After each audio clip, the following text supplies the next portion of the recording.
Hi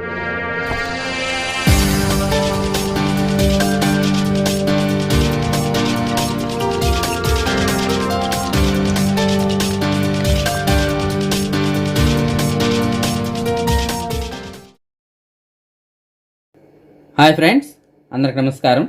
నేను మీ శ్రీనాథ్ రెడ్డి మిట్టపల్లి. ఇవాళ తారీఖు వచ్చి ఫిబ్రవరి 16, 2021 సంవత్సరం.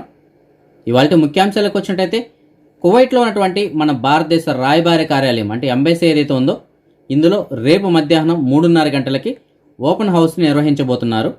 ఇది దేనికైనాసంటే మన దేశానికి సంబంధించిన వాళ్ళు కువైట్లో ఎవరున్నా సరే, వాళ్ళకి ఎలాంటి సమస్యలు ఉన్నా సరే అవి తెలుసుకోవడం కోసం అని చెప్పేసి ఈ ఓపెన్ హౌస్ని నిర్వహిస్తున్నారు.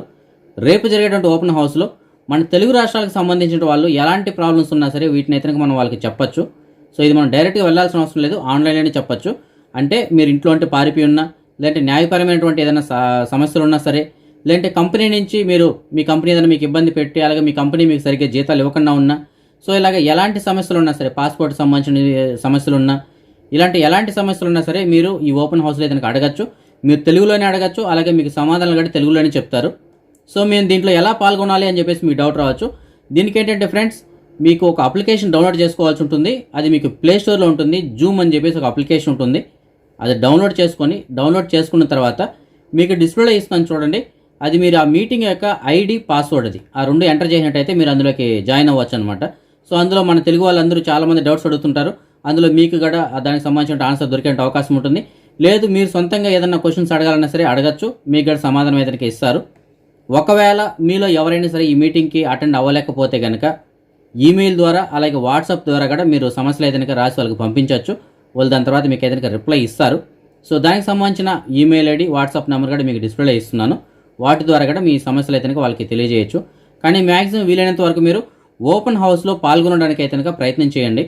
ఎందుకంటే ఇందులో మనలాంటి వాళ్ళు చాలామంది ఇందులో అటెండ్ అవ్వడం జరుగుతుంది.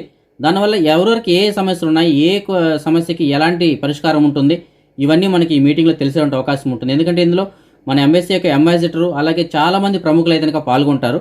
సో మనకి మ్యాక్సిమం ఏదైనా సమస్యలు ఉంటే ఈ మీటింగ్లో మనకి పరిష్కారాలు దొరికేటువంటి అవకాశం ఉంటుంది.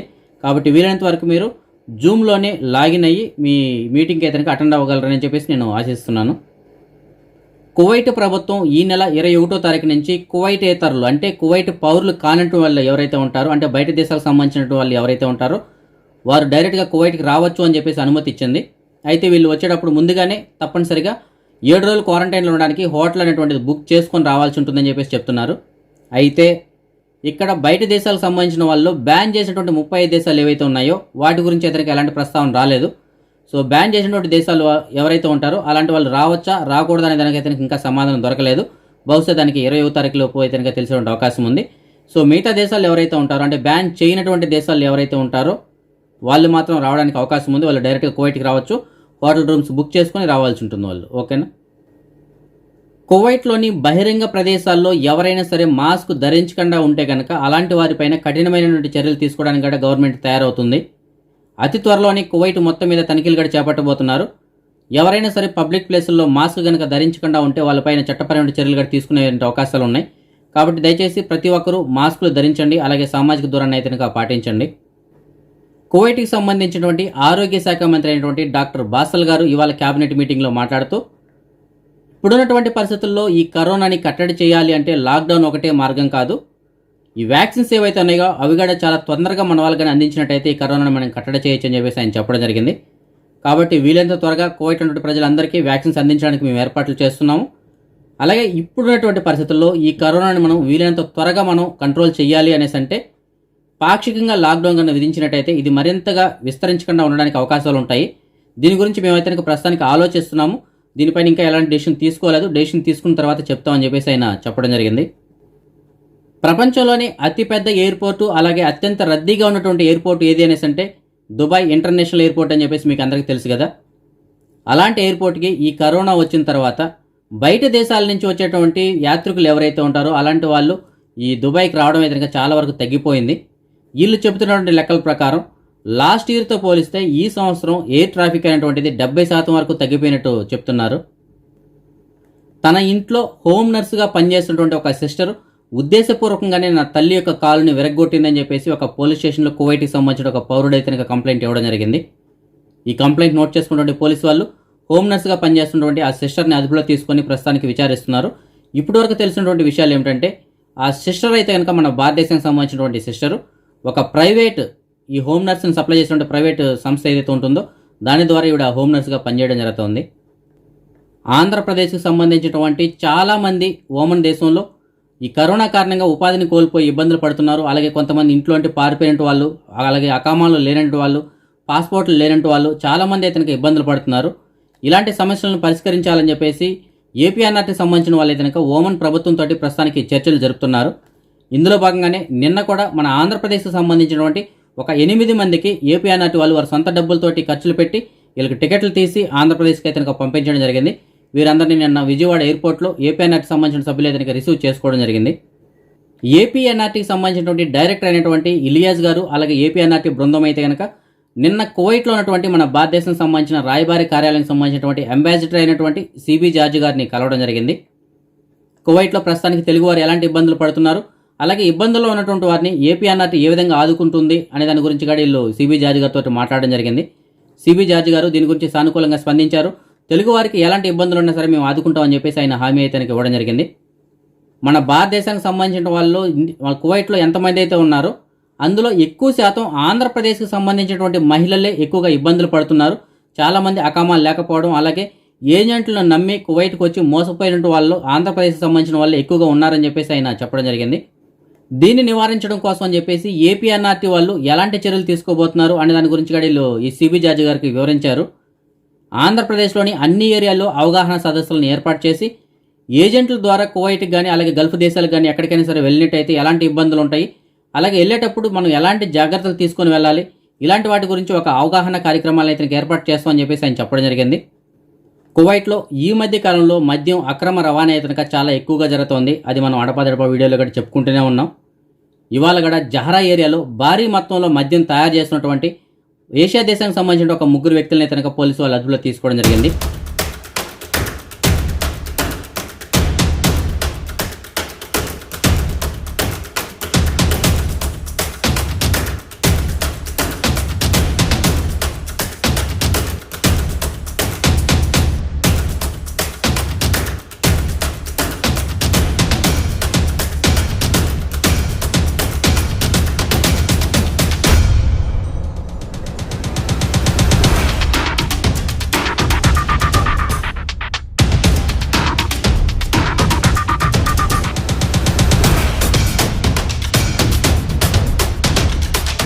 మన సబ్స్క్రైబర్స్ కొంతమంది అడగడం జరుగుతుంది, అన్న ప్రస్తుతానికి కువైట్కి బెల్ సలామా ద్వారా వచ్చేటువంటి వాళ్ళకి 7 రోజులు క్వారంటైన్ ఉంటుందా, 14 రోజులు క్వారంటైన్ ఉంటుందా అని చెప్పేసి అడుగుతున్నారు.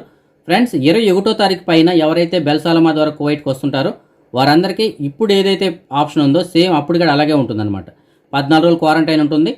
అలాగే మీరు వచ్చేటప్పుడు టికెట్కి క్వారంటైన్కి ఏదైతే డబ్బులు కడుతున్నారో ఆ అమౌంట్ కూడా అలాగే ఉంటుంది. సో ఇందులో ఎలాంటి మార్పులు లేవని చెప్పేసి చెప్తున్నారు. అయితే సూన్ వీజా కలిగినట్టు వాళ్ళు డైరెక్ట్గా కువైట్కి రావచ్చా లేదా అనే దాని గురించి ఇంకా క్లారిటీ లేదు. దానికి మనకి 20వ తారీఖు లోపు ఒక న్యూస్ ఏదైనా తెలిసేటువంటి అవకాశం ఉంది. మన సబ్స్క్రైబర్ ఒక అతను ఫహీల్ గత 10 నుంచి మెసేజ్ పెట్టడం జరిగింది. ఇతని దగ్గర ఫ్యామిలీకి సంబంధించినటువంటి రూములు ఖాళీగా ఉన్నాయంట. సో ఫహీల్ గత 10లో మీకు ఏదైనా రూమ్స్ కావాలనుకుంటే కనుక మీకు డిస్ప్లేలో ఒక నెంబర్ ఉంది కదా, ఆ నెంబర్ కాల్ చేసి పూర్తిగా కనుక్కొని వెళ్ళి రూమ్ చూసి తీసుకోవచ్చు. ఓకేనా. మన సబ్స్క్రైబర్స్ చాలామంది ఈ ఫ్లైట్ టికెట్స్ గురించి అడగడం జరుగుతుంది. ఫ్రెండ్స్, ప్రస్తుతానికి అయితే కనుక కువైట్ నుంచి విజయవాడకి, బెంగళూరుకి, హైదరాబాద్కి, చెన్నైకి టికెట్స్ అందుబాటులో ఉన్నాయి. మీకు ఏదైనా టికెట్స్ కావాలనుకుంటే కనుక మీకు డిస్ప్లేలో ఒక నెంబర్ ఉంది కదా, ఆ నెంబర్ కాల్ చేసి పూర్తిగా కనుక్కొని టికెట్స్ తెచ్చుకోవచ్చు. అలాగే మీరు ఒకవేళ జహరా ఏరియాలో కనుక ఉన్నట్టయితే జహరా ఏరియాకి సంబంధించినటువంటి నెంబర్ కూడా ఇస్తున్నాను, అతనికి కాల్ చేసి మీరు టికెట్స్ తెచ్చుకోవచ్చు. అలాగే ఇతను బెల్ సలామాకి సంబంధించినటువంటి ప్యాకేజ్ కూడా చూస్తారు. సో మీరు ఎవరైనా బెల్ సలామా ద్వారా రావాలనుకుంటే ఇతను కాల్ చేసి పూర్తిగా కనుక్కొని రావచ్చు. ఓకేనా. అదే మనం ఈ మనీ ఎక్స్చేంజ్ విషయానికి వచ్చినట్టయితే కువైట్ దినార్ వచ్చి మన భారతదేశం రూపీస్లో ఒక దినార్కి 238 రూపాయల 37 పైసలుగా ఉంది. ఫ్రెండ్స్, మనం ఏదన్నా రాయాలి అనుకుంటే పెన్న పేపర్ తీసుకొని టకటక రాసేస్తుంటాం. అయితే ఆ పేపర్ తయారవడానికి ఎంత ఖర్చు అవుతుంది, ఆ పేపర్ మనకి ఎక్కడి నుండి వస్తుంది, ఎన్ని చెట్లను మనం నరికినట్టయితే ఆ పేపర్ తయారవుతుంది అనే విషయం మనం ఎప్పుడైనా ఆలోచించామా? ఫ్రెండ్స్, పేపర్లను మనం ఎక్కువగా వేస్ట్ చేయడం వల్ల మనకు మనమే వినాశనాన్ని కోరుకున్నట్టు అవుతుంది. ఎందుకంటే మనం పేపర్ తయారవ్వాలంటే కంపల్సరీ అది చెట్టు నుంచే రావాలి. అలాంటి చెట్లు మనం నరికేస్తున్నట్టయితే మనకు ఆక్సిజన్ తగ్గిపోతుంది, పర్యావరణం అనేది పూర్తిగా కాలుష్యం అయిపోయి భవిష్యత్తులో మన భావితరాలు కూడా చాలా నష్టం వాటిల్లే ఉండే అవకాశం ఉంది. కాబట్టి దీన్ని దృష్టిలో పెట్టుకొని ఆల్ముల్లా ఎక్స్చేంజ్ సెంటర్ వారైతే కనుక నో పేపర్ ఈ రిసిప్ట్ అని చెప్పేసి ఒక కాన్సెప్ట్ని తీసుకోవడం జరిగింది. మనం జనరల్గా ఎక్స్చేంజ్ సెంటర్ నుంచి మనీ పంపించినప్పుడు మనం రిసిప్ట్ తీసుకుంటుంటాం కదా, సో దాన్ని మనం అక్కడ వెయిట్ చేసి వాళ్ళు రిసిప్ట్ ఇచ్చి దానిపైన స్టాంప్ వేసి సైన్ చేసి మనకి రిసిప్ట్ ఇస్తారు. ఆ రిసిప్ట్ని మనం మనీ ఎవరికైనా పంపించాలనుకుంటే దాన్ని ఫోటో తీసి మనం ఫోన్ ద్వారా వాట్సాప్లో పంపిస్తుంటాం. సో ఇది ఉండకూడదు అని చెప్పేసి వీళ్ళు ఏం చేస్తున్నారంటే ఈ రిసిప్ట్ అని చెప్పేసి తీసుకోవడం జరిగింది. దీనికి ఏం చేయాల్సిన అవసరం లేదు ఫ్రెండ్స్. మీరు మనీ పంపించిన తర్వాత మీరు ఏ మొబైల్ నెంబర్తో అయితే రిజిస్టర్ అయ్యి ఉంటారో ఆల్ముల్లాలో ఆ మొబైల్ నెంబర్ నుంచి మీకు ఒక నెంబర్ ఇస్తాను, కాల్ సెంటర్ నెంబరు. ఆ నెంబర్ జస్ట్ మీరు సేవ్ చేసుకోండి. లేదంటే దానికి సంబంధించిన లింక్ కూడా వీడియో కింద డిస్క్రిప్షన్లో ఉంది. జస్ట్ మీరు ఆ లింక్ టచ్ చేయగానే ఆటోమేటిక్గా మీకు వాట్సాప్లో మెసేజ్ అయితే ఓపెన్ అయిపోతుంది. అక్కడ మీరు జస్ట్ ఆర్ అని టైప్ చేశారనుకోండి, రీసెంట్ ట్రాన్సాక్షన్ యొక్క మీ రిసిప్ట్ అయితే ఓపెన్ అయిపోతుంది. సో దాన్ని మీరు చూసుకోవచ్చు, లేదంటే మీ ఫ్రెండ్స్కి ఎవరికైనా సరే, లేదంటే మీ బంధువులకి ఎవరికైనా సరే దాన్ని ఫార్వర్డ్ చేసుకోవచ్చు అనమాట. సో మనం రిసిప్ట్ పేపర్ తీసుకోకుండానే మీ మొబైల్లో అయితే రిసిప్ట్ వస్తుంది. జస్ట్ మీరు ఆ నెంబర్ సేవ్ చేసుకొని ఆర్ అని టైప్ చేసి సెండ్ కొట్టినట్టయితే కనుక వాట్సాప్లో మీకు మీ రిసిప్ట్ అయినటువంటిది, అంటే రీసెంట్ ట్రాన్సాక్షన్, అంటే లాస్ట్గా మీరు ఏదైతే అమౌంట్ పంపించుంటారో దానికి సంబంధించిన ట్రాన్సాక్షన్ అయితే కనుక ఓపెన్ అవుతుంది. కాబట్టి మీరు రిసిప్ట్ కోసం వెయిట్ చేయాల్సిన అవసరం లేదు. ఈ రిసిప్ట్ తీసుకోవడానికి మ్యాక్సిమం ట్రై చేయండి. దీనివల్ల మనం ఎక్కువగా పేపర్లను సేవ్ చేసినట్టు అవుతుంది. పేపర్లని సేవ్ చేయడం వల్ల చెట్లను కూడా మనం సేవ్ చేసినట్టు అవుతుంది. ఓకేనా? అదే మనం బంగారం విషయానికి వచ్చినట్టయితే కువైట్లో ఉన్నటువంటి మాలియాలో ఉన్న సూకల్ వతియాలో ఉన్నటువంటి ఎఫ్కే జ్యువెలర్స్ వాళ్ళు అందించినటువంటి సమాచారం మేరకు 1 గ్రాము బంగారం వచ్చి 22 క్యారెట్ల బంగారం అయితే 17 దినార్ల 200 పిల్స్గా ఉంది. అదే 24 క్యారెట్ల బంగారం అయితే 17 దినార్ల 892 పిల్స్గా ఉంది. ఇప్పుడు మనం ఈ కరోనా వ్యాధికి సంబంధించినటువంటి అప్డేట్స్ చూద్దాం. ముందుగా కువైట్ విషయానికి వచ్చినట్టయితే కువైట్లో ఇవాళ కొత్తగా 964 కేసులు రావడంతో మొత్తం కేసుల సంఖ్య 1,79,488 చేరుకుంది. ఇందులో ఒక 10,873 మంది ఈ వ్యాధికి ఇంకా ట్రీట్మెంట్ తీసుకుంటూ ఉండగా ఇవాళ సుమారుగా 810 మంది ఈ వ్యాధి నుంచి కోలుకోవడంతో మొత్తం కోలుకున్న వారి సంఖ్య 1,67,601 చేరుకుంది. అలాగే దేశవ్యాప్తంగా గడిచిన 24 గంటల్లో ఒక 5గురు ఈ వ్యాధి కారణంగా చనిపోవడంతో మొత్తం చనిపోయిన వారి సంఖ్య 1,014 చేరుకుంది కువైట్లో. అదే మన భారతదేశం విషయానికి వచ్చినట్టయితే మన భారతదేశంలో ఇప్పటి వరకు ఒక 87,20,822 మందికి ఈ కరోనా టీకాలు అయితే కనుక అందించడం జరిగింది. అలాగే దేశవ్యాప్తంగా ఒక 11,029 కొత్త కరోనా కేసులు ఇవాళ రావడంతో మొత్తం కేసుల సంఖ్య 1,09,36,562 చేరుకుంది. ఇందులో 1,33,808 మంది వ్యాధికి ఇంకా ట్రీట్మెంట్ తీసుకుంటుండగా ఇవాళ సుమారుగా 11,154 మంది వ్యాధి నుంచి కోలుకోవడంతో మొత్తం కోలుకున్న వారి సంఖ్య 1,06,42,263 చేరుకుంది. అలాగే దేశవ్యాప్తంగా ఇవాళ ఈ కరోనా కారణంగా ఒక 89 మంది చనిపోవడంతో మొత్తం చనిపోయిన వారి సంఖ్య 1,55,939 చేరుకుంది.